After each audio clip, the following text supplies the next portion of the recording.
नमस्कार, मैं Arvind Sharma arts academy के यूट्यूब चैनल पर आप सबका स्वागत करता हूं। दोस्तों, आज हम आपको नंबर सिस्टम का तीसरा पार्ट पढ़ाएंगे। जैसा कि अभी तक आपने पढ़ा क्या, सबसे पहले संख्याओं के वर्गीकरण में आपने देखा कि संख्याएं कितने प्रकार की होती हैं। तो उसमें सबसे पहले आप काल्पनिक संख्या, वास्तविक संख्या, परिमेय संख्या, अपरिमेय संख्या, आवर्त दशमलव, अनावर्त दशमलव के बारे में सीखा। और दोस्तों, अभी तक मैंने बताया कि आवर्त दशमलव को कैसे p/q के रूप में बदलेंगे। आज हम दोस्त आपको बताएंगे नंबर सिस्टम का तीसरा पार्ट, नंबर सिस्टम का थर्ड पार्ट होगा। और नंबर सिस्टम के थर्ड पार्ट में अभी तक आपने रियल नंबर के बारे में पढ़ा था दोस्तों, लेकिन अभी इंटीजर के बारे में पढ़ना बाकी था।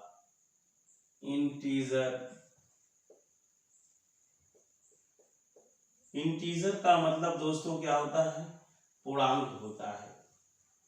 जैसा कि आपको पता है कि अभी आपने डेसिमल नंबर के बारे में पढ़ा और इंटीजर के बारे में नहीं पढ़ा था, तो आज इंटीजर के बारे में पढ़ेंगे दोस्त। तो सबसे पहले ध्यान रखिएगा, ये जो इंटीजर होता है, पूर्णांक जो होता है, यह आपको जैसा कि मालूम है, सबसे पहले ध्यान दीजिएगा, एक आपका होता है ऋण पूर्णांक, जिसे निगेटिव इंटीजर कहा जाता है। निगेटिव इंटीजर, इसे ऋण पूर्णांक कहा जाता है। ऋण पूर्णांक कहा जाता है। इसमें माइनस अनंत से लेकर -1 तक आता है। जैसा कि दोस्तों पता है कि ऋण पूर्णांक का, निगेटिव इंटीजर का सबसे छोटी संख्या अनंत होती है और सबसे बड़ी संख्या क्या होता है दोस्तों? -1। इसी तरीके से पॉजिटिव इंटीजर होता है। और पॉजिटिव इंटीजर का मतलब दोस्तों क्या होता है? धन पूर्णांक होता है।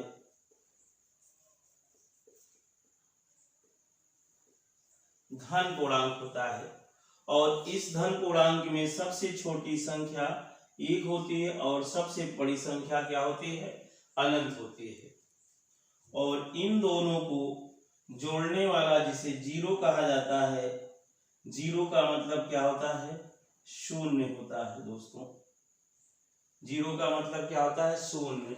शून्य ऐसी संख्या है कि जो ना तो ऋण पूर्णांक होता है और ना ही धन पूर्णांक होता है।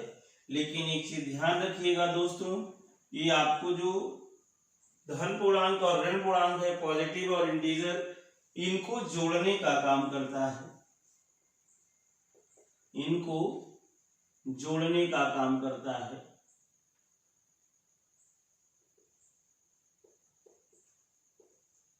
जैसा कि दोस्तों पता है कि शून्य अगर ना होता तो ये जो ऋण से धन पे हम जाते हैं, तो जो इसकी समांतर श्रेणी होती है वह समांतर श्रेणी नहीं हो पाती। तो शून्य की खोज होने के बाद आपका जो ऋणात्मक ऋण पूर्णांक से धन पूर्णांक पर जाते हैं, यह शून्य ही क्या करता है? इन दोनों को जोड़ देता है समांतर श्रेणी में। अर्थात शून्य को धन पूर्णांक और ऋण पूर्णांक के बीच की कड़ी भी कहा जाता है। बीच की कड़ी भी कहा जाता है। शून्य को दोस्तों धन पूर्णांक और ऋण पूर्णांक के बीच की कड़ी कहा जाता है, क्योंकि यह जोड़ने का काम करता है। कैसे? समांतर श्रेणी में। जैसे हर संख्याओं का अंतर क्या होता है? एक एक बढ़ते हुए क्रम में होता है। जैसे आइए इसको भी देख लीजिए, -3 में 1 जोड़ोगे दोस्तों तो -2 हो जाएगा। -2 में जब 1 जोड़ोगे तो -1 हो जाएगा। -1 में 1 जोड़ोगे तो क्या हो जाएगा? 0। और 0 में दोस्तों 1 जोड़ोगे तो 1 हो जाएगा। और फिर 1 में 1 जोड़ोगे तो क्या हो जाएगा? 2। तो देखो, एक एक बढ़ते हुए श्रेणी में ऋण से आपको 0 0 से कहां पे ला दिया? 2 पे ला दिया। तो दोस्तों इससे यह ज्ञात होता है कि जो ऋण पूर्णांक और धन पूर्णांक को जोड़ने का काम कौन करता है? शून्य करता है। और शून्य की खोज हमारे भारत के महान पंडित, गणित के महान पंडित आर्यभट्ट जी ने किया था। और दोस्तों उसके बाद अभी आप जीरो का और यूटिलाइजेशन जानिए कि जीरो का और क्या उपयोग होता है, तब हम धन पूर्णांक के बारे में आपको विस्तृत बताते हैं।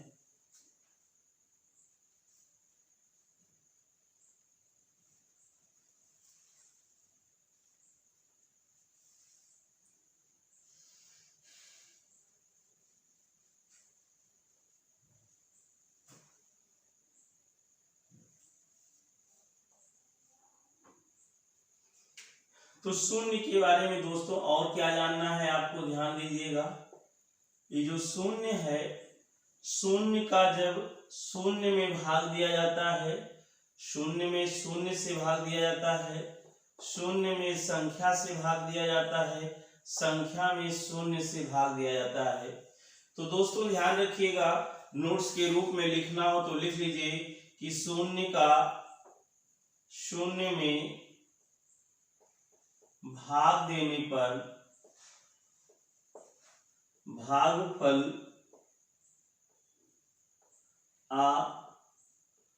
अपरिभाषित प्राप्त होता है।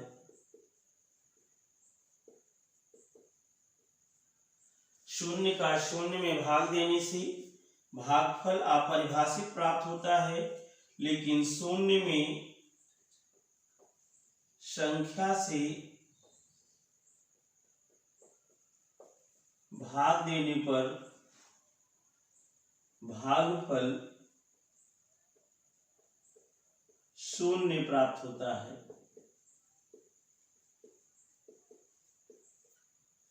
अगर संख्या में शून्य से भाग देंगे तो भागफल, संख्या में शून्य से भाग देंगे तो भागफल अनंत प्राप्त होगा। दोस्तों अब आपके दिमाग में चल रहा होगा, नोट्स तो लिख लिए होंगे, लेकिन होता क्यों है ऐसा? तो जैसे दोस्तों जब शून्य में शून्य से भाग दिया जाता है तो शून्य का शून्य बार ले जाओगे तब भी कट जाएगा, कट गया दोस्तों। अगर शून्य का शून्य में एक बार ले जाते तब भी ये कट जाता, यानी शून्य से 9 बार ले जाके काटते तब भी कट जाता। हर दशा में दोस्तों क्या होता? कट जाता। लेकिन यह नहीं डिफाइन हो पा रहा है कि 0 बार ले जाएं कि 1 बार ले जाएं, 9 बार ले जाएं, तो कई बार ले जाने पे हर दशा में यह कट जा रहा है। इसी कारण शून्य का शून्य में भाग देने पर अपरिभाषित प्राप्त होता है दोस्तों। और लेकिन जब शून्य से संख्या में भाग दिया जाता है तो अनंत प्राप्त होता है। क्यों अनंत प्राप्त होता है? जैसा कि शून्य से 5 में भाग दीजिए तो आप चाहे जितनी बार ले जाओगे, सबसे बड़ी संख्या 9 होती है, यहाँ 0, फिर 5 बच जाएगा, फिर 9 बार ले जाओगे, फिर यहाँ दोस्तों क्या हो जाएगा? 5 बच जाएगा, लेकिन कभी कटेगा नहीं, यही प्रोसेस चलता जाएगा, कहाँ? अनंत तक। इसी कारण आपको क्या होता है, क्या प्राप्त होता है दोस्तों? शून्य में जब शून्य से संख्या में भाग दिया जाता है तो आप क्या करते हो? जैसे शून्य में शून्य से भाग दिया गया तो सॉरी यहाँ पर आप करोगे, क्योंकि संख्या में शून्य से भाग करने पर अनंत प्राप्त होता। यहाँ शून्य में संख्या से जब भाग करेंगे, शून्य में संख्या से जब भाग करेंगे तो दोस्तों आपको क्या प्राप्त होगा? जैसे इसमें आप भाग करिए तो 5 0 0 कट गया। तो आपने देखा कि जब आप क्या करोगे, शून्य में संख्या से भाग करोगे, शून्य में संख्या से, तो भागफल आपको 0 प्राप्त होगा। लेकिन दोस्तों ध्यान रखना है, जब संख्या में शून्य से भाग करोगे तो आप चाहे जितनी बार ले जाओगे वह कटेगा नहीं, वही शेष बचता जाएगा जिसमें आपने क्या किया है? भाग दिया है। इस कारण से इसका भागफल क्या आएगा? अनंत आएगा दोस्तों। तो ये अभी तक आपने देखा शून्य का यूटिलाइजेशन क्या होता है। और जैसा कि शून्य में अगर किसी संख्या में शून्य बढ़ा दिया जाए दाएं तरफ तो अपने का 10 गुना हो जाता है दोस्तों। इसको भी लिख लीजिएगा कि शून्य को अगर किसी संख्या में दाएं तरफ बढ़ा दिया जाए तो वह अपने का 10 गुना हो जाता है।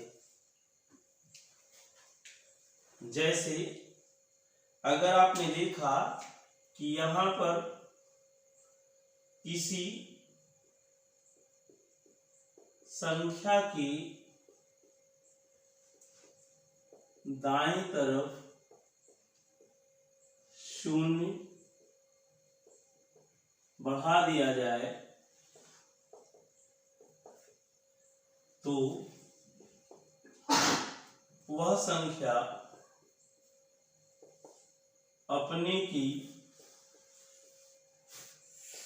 10 गुना हो जाती है।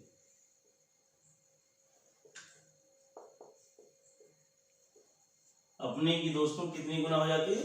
10 गुना हो जाती है। जैसे कोई संख्या 5 है, अगर दाएं तरफ 0 बढ़ाइए दोस्तों तो 5 का 10 गुना क्या हो जाएगा? 50 हो जाएगा। अब मान लीजिए कोई दूसरी संख्या 7 है, 0 बढ़ा दीजिए तो 7 धामा क्या हो जाएगा? 70 हो जाएगा। तो इसी तरीके से दोस्तों आपने देखा कि दाएं तरफ 0 बढ़ता है तो अपने का 10 गुना बढ़ा देता है, और 0 का किसी भी संख्या में गुणा किया जाए तो वह सारी संख्या को क्या कर देता है? 0 कर देता है। 0 से किसी भी संख्या में गुणा किया जाए तो सारी संख्या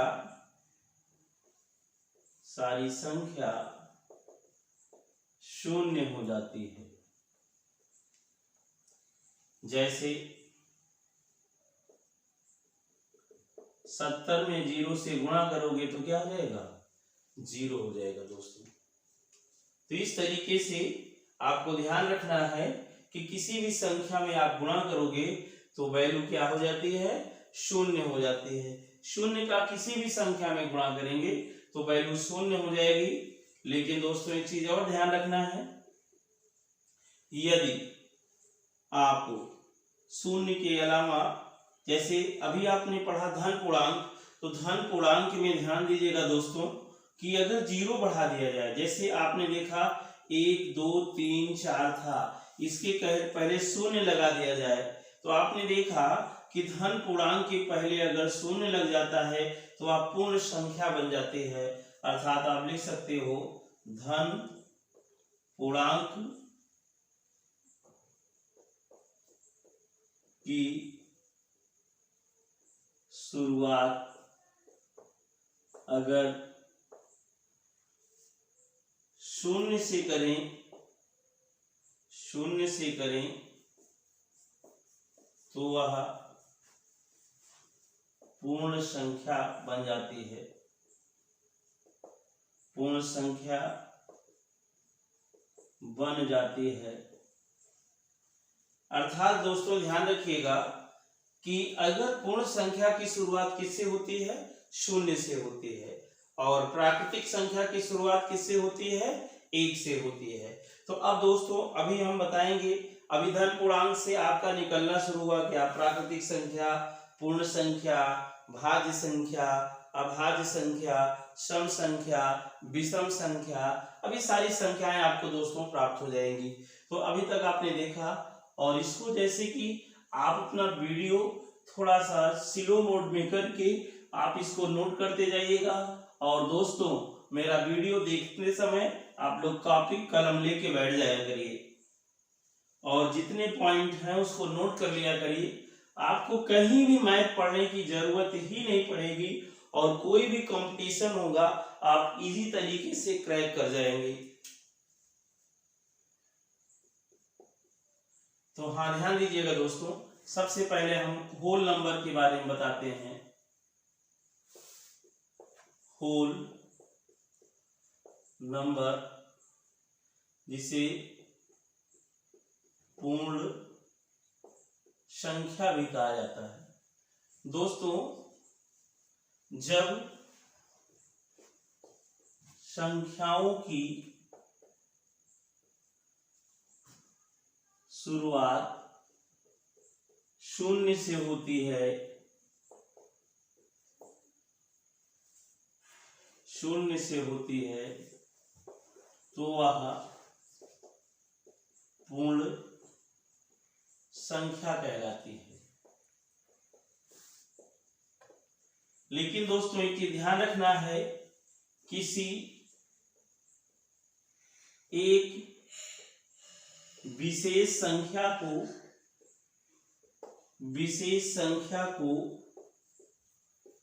पूर्ण संख्या नहीं कह सकते हैं। किसी विशेष संख्या को आप पूर्ण संख्या नहीं कह सकते हैं। ये सदैव समूह में चलती हैं, समूह में रहती हैं।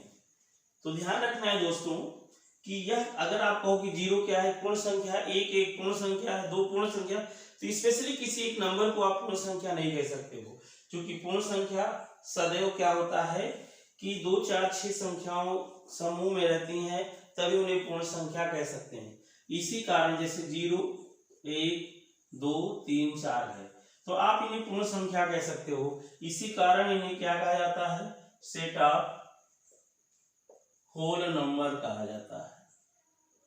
पूर्ण संख्याओं का समूह कहा जाता है या समुच्चय कहा जाता है। पूर्ण संख्याओं का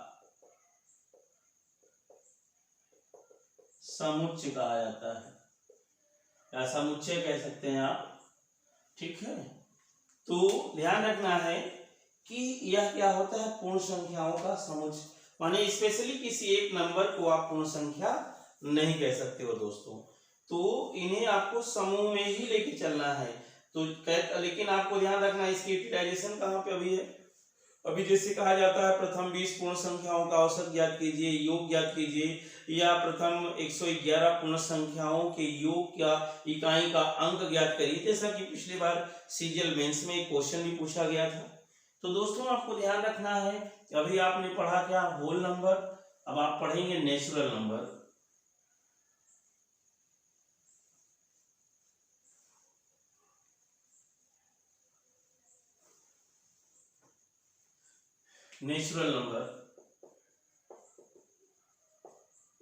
नेचुरल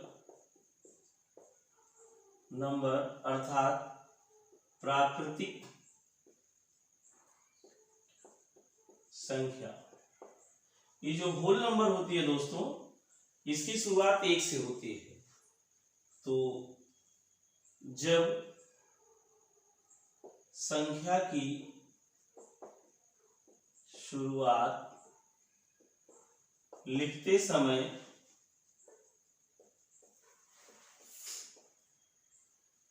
समय 1 से हो तो वे प्राकृतिक संख्या कहलाती है। ध्यान रखना कि जैसे पूर्ण संख्या की शुरुआत 0 से हुई, उसी तरीके से प्राकृतिक संख्या की शुरुआत किससे होती है, 1 से होती है। और ये भी सदैव समूह में रहते हैं। आप किसी स्पेशली एक नंबर को प्राकृतिक संख्या नहीं कह सकते हैं, ये भी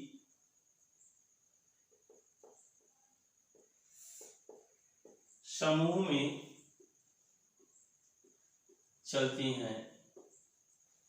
किसी विशेष एक संख्या को प्राकृतिक संख्या नहीं कह सकते हैं। माने किसी स्पेशली एक नंबर को आप प्राकृतिक संख्या नहीं कह सकते हैं। इसी